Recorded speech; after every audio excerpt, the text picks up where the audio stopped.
ایک صاحب نے کہا کہ اگر کوئی نوجوان مسلمان ہو جائے، یعنی پہلے غیر مسلم تھا، پھر نوجوان مسلمان ہو گیا، لیکن پھر اس پہ بہت زیادہ پریشر ڈالا گیا تو اس نے دوبارہ کفر کو قبول کر لیا،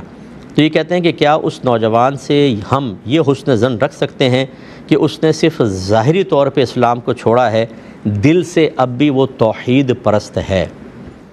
دیکھیں، یہ حسن ظن ہم قائم نہیں رکھیں گے. جب ظاہر ہمارے سامنے آ جاتا ہے تو پھر ہم اس کے مطابق عمل کریں گے. اب اگر اس نے کفر اعلانیہ طور پہ قبول کر لیا ہے تو ہمارے نزدیک وہ کافر ہے اور احکام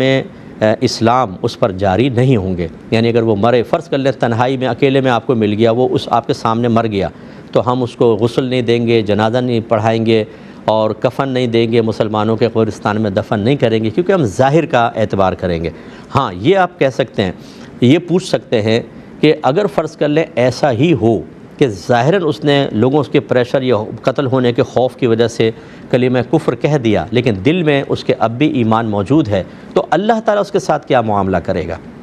تو پھر یاد رکھیں کہ اگر واقعی اس کے دل میں ایمان موجود ہے، صرف اس نے موت کے خوف کی وجہ سے کلمہ کفر کہا ہے، تو وہ مومن ہے اور اللہ تعالیٰ اس کو جنت میں داخل کرے گا. لیکن چونکہ ہم انسان ہیں، ہمیں کسی کا باطن نہیں معلوم، ہم ظاہر کے پابند ہیں، تو ظاہر کے اعتبار سے میں نے حکم آپ کی خدمت میں ذکر کر دیا ہے. کسی نے یہ کہا ہے کہ عالم